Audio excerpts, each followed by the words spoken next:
going to talk about the good, bad, and the ugly of this week. And I have to say, unfortunately, most of it is bad, but there are some parts that I think were good, or at least they tried to implement some things and it got fumbled.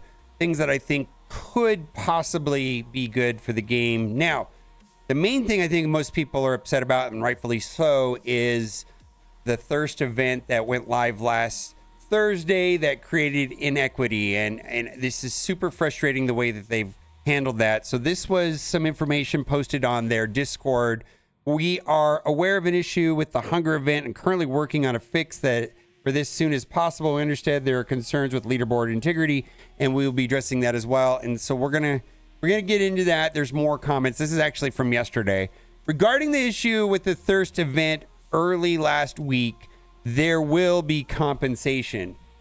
And this is my 2 cents, is I understand when something gets pushed out early or something is bugged, they need to pull it down so that they can do the little committee meeting and just determine what to do.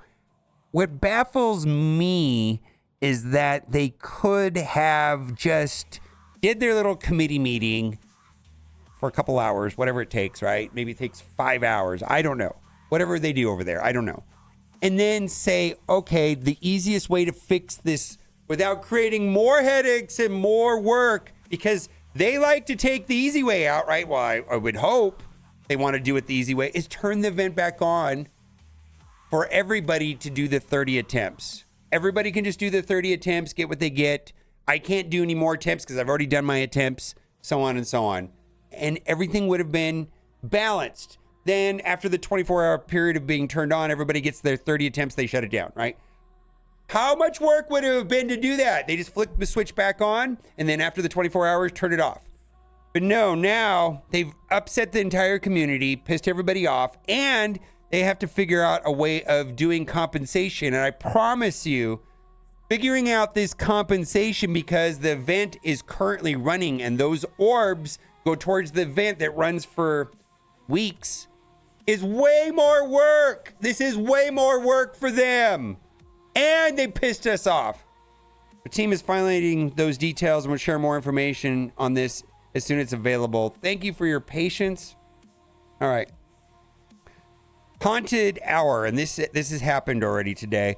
Haunted Hour event daily objectives. There will be 5,000 points given with the daily objectives, and there will be 8 total days to be able to collect points. So you will only need to collect 6 days worth of points, as well as Blitz with Agatha and Moon Knight to complete the milestone. The points will be added into the daily objectives today. It already happened. It happened like 45 minutes ago. So Agatha, Moon Knight, I believe you have to do 20 battles with them to get through that. I'm spending my refreshes because we're not blitzing that much anymore lately. And the 5,000 points went live about an hour ago at the time of recording this video, and I already completed my dailies, but I think that's going to be okay. Some people have not collected their dailies, and now they're going to get the points faster, but I only need to do 6 days worth out of the next 8, and I should be fine. Hunger and Thirst event timer will look as though they are ending daily, but the countdown for attempts is being refreshed. Mission progress will not change, and so it looks like the Hunger and Thirst event resets at server reset, which was about an hour ago at the time of this recording this video. And a lot of people have asked me, first of all, the Hunger event was bugged and it didn't work correctly at all. The Hunger event is finishable without Scarlet Zombie, whatever her name is, Scarlet Witch Zombie, right? The Thirst event, getting through the 5th difficulty with Man-Thing was challenging. And my understanding nearly is it's impossible without Man-Thing. Maybe somebody will figure it out, but as far as I could see, without Man-Thing, the hardest difficulty on the Thirst event doesn't look finishable. Like, I have pretty much a maxed out Night Stalker team with purple ISO everywhere. I only have 3 reds on Man-Thing and Blade, and I went from 3 to 4 on Oath, and it was not easy.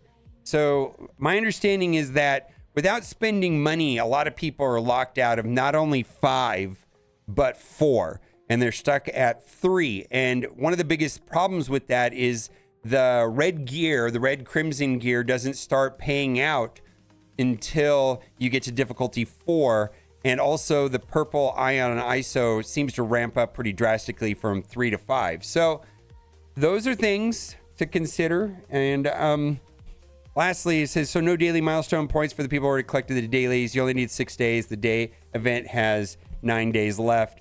And then also Sim was not working on day 1.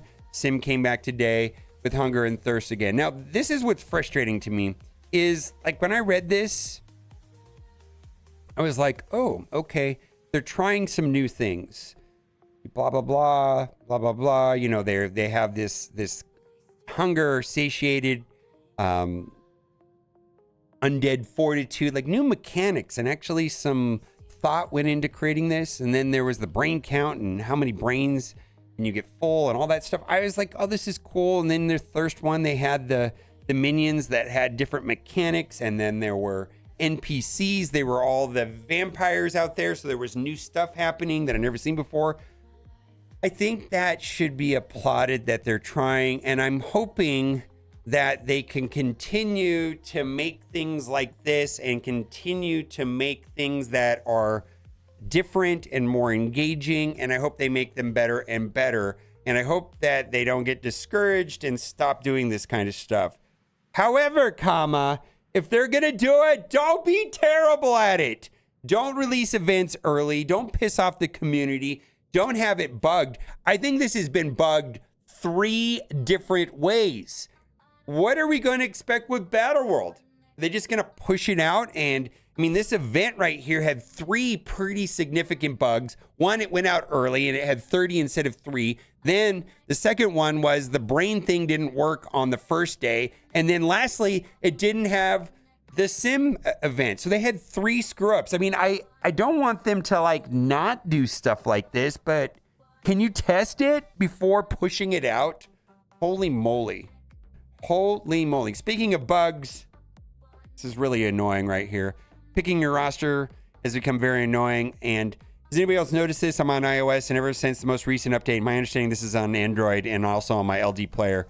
Every time I click a character straight from my roster, it automatically scrolls all the way back up to the top. This is beyond annoying. Maybe I'm just brain dead and it has always been like this. No, it has not always been like this, but it's getting extremely annoying having to scroll through my entire roster to pick each and every character, getting really old. Obviously, it doesn't affect save squads, but when you're trying to put a team together like in Crucible, sometimes they're all different, right? Straight from your roster process is extremely tedious and frustrating now because of this, especially when you're somebody that often theory crafts and throws different unconventional teams together. Yeah. I mean, it's just a little thing, but why? Why did it change? What happened in the code to make it worse?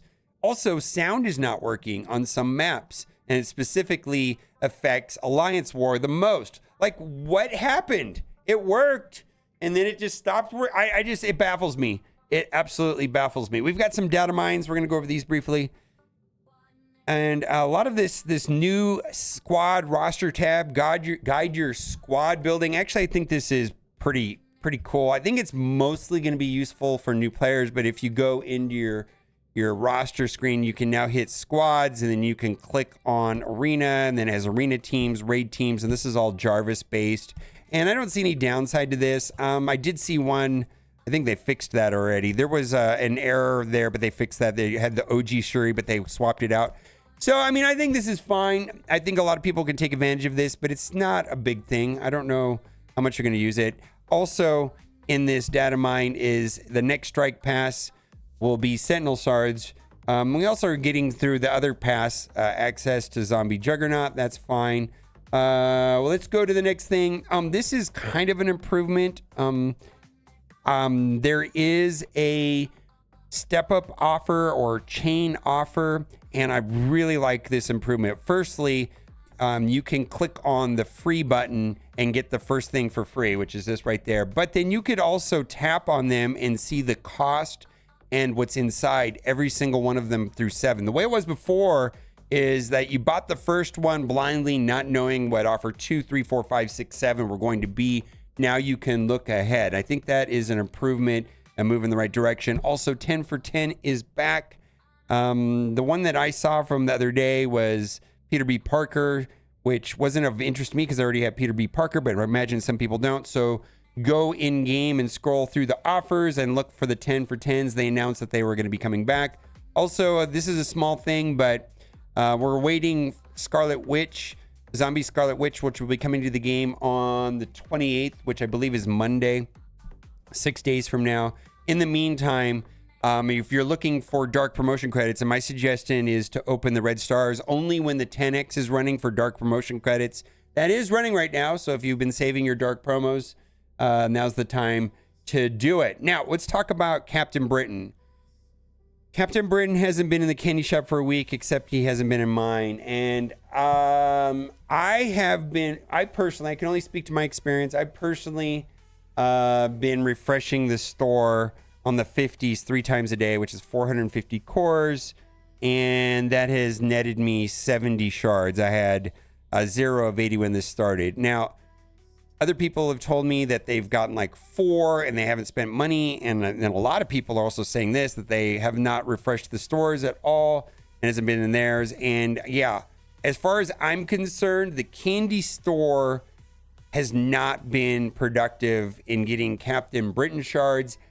However, I have been satisfied with getting Crimson gear that I need. And I've also been satisfied with finishing off some of the Awakened abilities. But outside of Crimson gear and Awakened abilities, for me, this Captain Britain thing has been somewhat frustrating. And they did say there were going to be more ways of getting Captain Britain, but for now, we're stuck with this super frustrating. And initially, I thought that this was like a 10% appearance rate in the candy store. I'm not sure anymore. They changed tabs. When I did the poll, he was showing up here. Now he's showing up there in the bottom, or I guess it's the second down row. And it's very infrequent, and I don't think it's even 10% anymore. It feels like it is a lot lower than that. And then wanted to talk about the update to the premium orbs. I feel like this is a valid point. Updated premium orb. When will they release King and Black Knight? The premium orb, it's time. King has been in there for over a year now, maybe more. I agree with this. Also, too, we're still waiting for Annihilators to be added. And my understanding is that supposed to happen within 90 days of release. They changed the bump schedule. So the bump is going to be like premium orbs and all the other places like the Ultra Store, things like that. And then also like the orbs that we get. And I've been saving these orbs, right? Because I'm waiting for Annihilators. And the thing with this is that I'm waiting for the Annihilators, which should be in November. And then from there, they should be added and updated once the character has moved past the 90-day threshold. And I would hope that they would, they're going to have to update the orbs, let's say in November, to put Annihilators. Maybe at that time they would update King and Black Knight. And I don't know who they would put in there. Maybe Captain Britain. That would be kind of nice, right? If Captain Britain went into that category. Or maybe like Zombie Juggernaut. Maybe that'll be a good place for them. I don't know. What do you guys think? Let me know what you think in the comment section. As always, thanks for watching. Keep on gaming. Bye for now.